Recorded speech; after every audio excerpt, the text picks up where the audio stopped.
আসসালামু আলাইকুম। জানিয়ে দিব এই মুহূর্তে হাতে পাওয়া সর্বশেষ ভয়ঙ্কর কিছু আন্তর্জাতিক আপডেট। বাংলা সংবাদ শুরুতেই থাকছে সংবাদ শিরোনাম। শুরুতেই জানিয়ে দিব ইসরায়েলি বর্বরতায় গাজায় প্রাণহানি ছাড়াল ৫৮,০০০। জানিয়ে দিব জোট ছাড়ল কট্টর ডানপন্থী দল, অস্তিত্বের সংকটে নেতানিয়াহুর সরকার। এরপর রয়েছে গাজায় আরও ১১০ ফিলিস্তিনিকে হত্যা করল ইসরায়েল। সর্বশেষ থাকছে ইসরায়েলি বর্বরতায় প্রাণ হারাল আরও ৭৮ ফিলিস্তিনি। এতক্ষণ শুনছিলেন সংবাদ শিরোনাম, এবার বিস্তারিত। প্রিয় দর্শক, আপনি যদি এই চ্যানেলে নতুন হয়ে থাকেন, ভিডিওটি দেখতে দেখতে চ্যানেলটি সাবস্ক্রাইব করে আমাদের সাথেই থাকুন। ইসরায়েলি বর্বরতায় গাজায় প্রাণহানি ছাড়াল ৫৮,০০০। গাজা উপত্যকায় ইসরায়েলি বাহিনীর লাগাতার হামলায় গতকাল রোববারও প্রাণ হারিয়েছেন অন্তত ৯৫ ফিলিস্তিনি। এর মধ্যে ব্যস্ত একটি বাজার ও একটি পানি সরবরাহ কেন্দ্রে চালানো হামলায় নিহত হয়েছেন বহু মানুষ, যাদের মধ্যে বেশিরভাগই নারী ও শিশু। গাজায় চলমান যুদ্ধের মৃতের সংখ্যা ৫৮,০০০ ছাড়িয়েছে, আহত ১.৫ লাখ ছুঁই। কাতারি সংবাদ মাধ্যম আল জাজিরা জানিয়েছে, ফিলিস্তিনের স্বাস্থ্য মন্ত্রণালয়ের তথ্য অনুযায়ী গাজা শহরের একটি বাজারে ইসরায়েলি বাহিনীর হামলায় অন্তত ১৭ জন নিহত হন। নিহতদের মধ্যে আছেন গাজার খ্যাতনামা চিকিৎসক আহমেদ কান্দিলো। একই দিনে মধ্য গাজার নুসেইরাহ শরণার্থী শিবিরে একটি পানি সংগ্রহ কেন্দ্রে ইসরায়েলি ক্ষেপণাস্ত্র হামলায় প্রাণ হারান আরও অন্তত ১০ জন। স্বাস্থ্যকর্মীরা জানিয়েছেন, নিহতদের মধ্যে ৭ জনই শিশু। তারা পানির জন্য লাইনে দাঁড়িয়েছিল। নুসেইরাহ হামলার বিষয়ে ইসরায়েলি সামরিক বাহিনীর সাফাই, তাদের লক্ষ্য ছিল একজন হামাস, তবে প্রযুক্তিগত ত্রুটির কারণে ক্ষেপণাস্ত্র লক্ষ্যভ্রষ্ট হয়। যদিও তাদের এই বক্তব্য স্বাধীনভাবে যাচাই করা সম্ভব হয়নি। গাজা শহরের বাজারে হামলা নিয়ে ইসরায়েল এখনো কোনো মন্তব্য করেনি। ফিলিস্তিনের স্বাস্থ্য মন্ত্রণালয় জানায়, ২০২৩ সালের ৭ অক্টোবর যুদ্ধ শুরু হওয়ার পর থেকে এখন পর্যন্ত নিহতের সংখ্যা বেড়ে দাঁড়িয়েছে ৫৮,০২৬ জনে। আহত হয়েছেন আরও অন্তত ১,৩৮,৫০০ জন। নিহতদের অর্ধেকেরও বেশি নারী ও শিশু।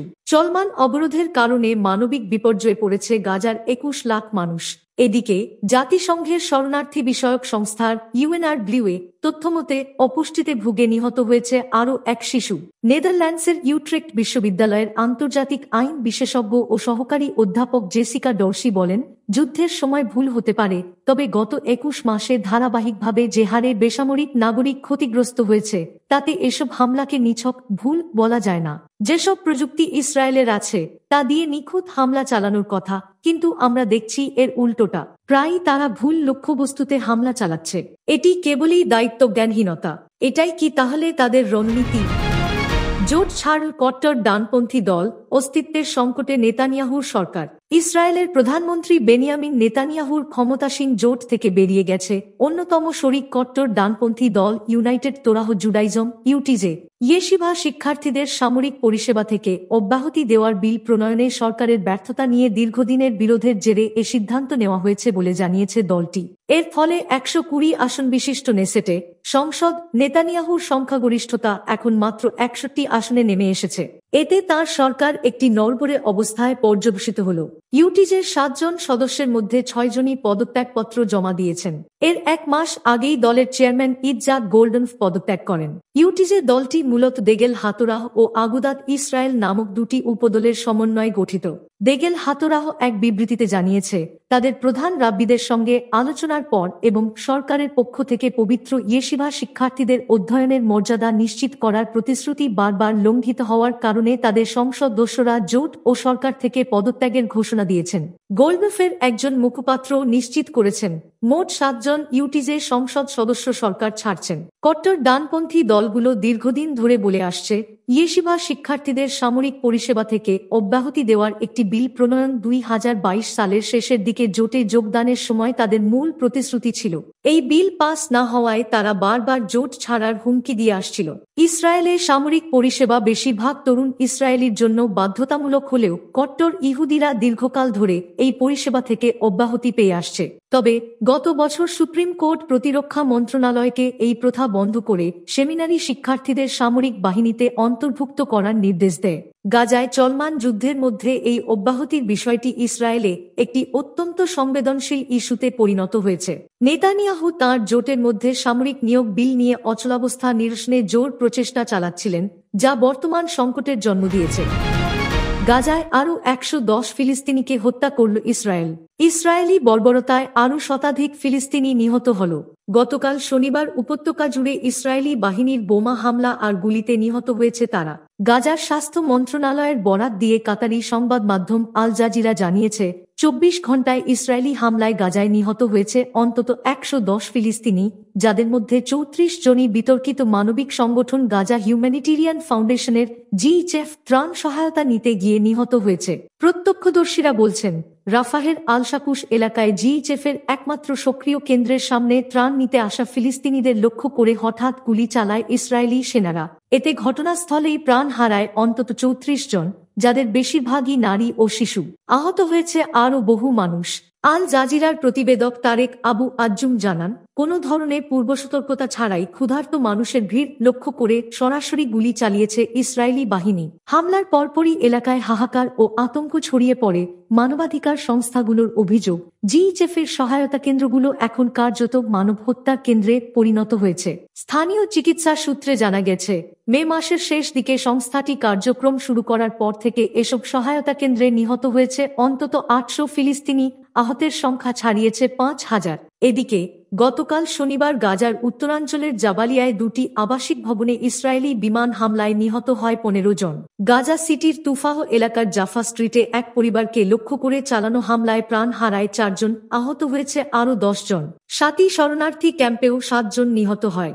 বাইত হানুন উত্তর পূর্বাঞ্চলে একযোগে 50টির বেশি বোমা ফেলেছে ইসরায়েলি বাহিনী, ফলে পুরো এলাকা এখন কার্যত ধ্বংসস্তূপ। ইসরায়েলি সেনাবাহিনী জানিয়েছে, গত 48 ঘণ্টায় গাজার বিভিন্ন এলাকায় অন্তত 250 বার হামলা চালিয়েছে তারা। গাজা উপত্যকায় চলমান অবরোধে খাদ্য ও জরুরি সহায়তা পৌঁছানো কঠিন হয়ে পড়েছে। গাজা সরকারের তথ্য অনুযায়ী অপুষ্টির কারণে এ পর্যন্ত 7টি শিশুর মৃত্যু হয়েছে। ইসরায়েলি বর্বরতায় প্রাণ হারাল আরও 78 ফিলিস্তিনি। অবরুদ্ধ গাজা উপত্যকায় থামছেই না ইসরায়েলি বাহিনীর বর্বরতা। সোমবারও ইসরায়েলি সেনাবাহিনী আইডিএফের বর্বরতায় আরও অন্তত 78 ফিলিস্তিনি নিহত হয়েছে। নিহতদের বেশিরভাগই ত্রাণ সংগ্রহ করতে গিয়ে গুলিবিদ্ধ হয়ে প্রাণ হারিয়েছে। দক্ষিণ গাজার রাফাহ শহরের একটি ত্রাণ বিতরণ কেন্দ্রে ইসরায়েলি হামলায় 5 জন নিহত হয়েছে বলে জানিয়েছে ফিলিস্তিনি বার্তা সংস্থা ওয়াফা। এই ঘটনায় বিতর্কিত ইসরায়েল যুক্তরাষ্ট্র সমর্থিত গাজা হিউম্যানিটেরিয়ান ফাউন্ডেশন জিএইচএফ পরিচালিত ত্রাণ কেন্দ্রগুলোতে নিহত ফিলিস্তিনির সংখ্যা বেড়ে দাঁড়াল 838। শুধু রাফাহেই নয়, হামলা হয়েছে পুরো উপত্যকায়। খান ইউনিসে একটি শরণার্থী শিবিরে বিমান থেকে হামলা চালিয়েছে নেতানিয়াহু বাহিনী। ওই হামলায় নিহত হয়েছে কমপক্ষে 9 জন। হামলা চালানো হয়েছে বুরেজি শরণার্থী শিবিরেও। একটি বাণিজ্যিক কেন্দ্রকে লক্ষ্য করে এই হামলা চালানো হয়। এ ঘটনায় নিহত হয়েছে 4 জন। গাজার উত্তরের একাধিক এলাকায়ও ইসরায়েলি বাহিনী নতুন করে হামলা শুরু করেছে। তবে থেমে নেই হামাসও। গাজা সিটিতে ইসরায়েলি বাহিনীর একটি ট্যাঙ্ক লক্ষ্য করে রকেট হামলা চালিয়েছে তারা। এতে 3 ইসরায়েলি সেনা নিহত হয়েছে বলে স্বীকার করেছে ইসরায়েলি বাহিনী। অবশ্য এই হামলার পর বেশ উত্তপ্ত হয়ে ওঠে পরিস্থিতি। হামাসের স্থাপনা লক্ষ্য করে ব্যাকপাল্টা গুলি চালিয়েছে তারা। স্থানীয় সংবাদ মাধ্যমগুলো বলছে, ওই এলাকায় হেলিকপ্টার দিয়ে হতাহত সেনাদের উদ্ধার করতে দেখা গেছে। আল জাজিরার প্রতিবেদক তারেক আবু আজ্জুম জানিয়েছেন, তুফাও ও সুজাইয়া এলাকায় ইসরায়েলি বিমান হামলায় একের পর এক আবাসিক ভবন গুড়িয়ে দেওয়া হয়েছে। ওয়াফা বলছে, গাজা সিটিতে গতকাল সোমবার অন্তত 24 জন নিহত হয়েছে। কাতারি সংবাদ মাধ্যম আল জাজিরার প্রতিবেদন অনুযায়ী ইসরায়েল মার্কিন সমর্থিত বিতর্কিত মানবিক সংস্থা গাজা হিউম্যানিটেরিয়ান ফাউন্ডেশনের জিএইচএফ ত্রাণ কেন্দ্রগুলোর আশপাশে হতাহতের সংখ্যা প্রতিদিনই বাড়ছে। এদিকে অচল হয়ে পড়েছে যুদ্ধবিরতির আলোচনাও। সব মিলিয়ে গাজায় জ্বালানি ও খাদ্য সংকট চরমে পৌঁছেছে।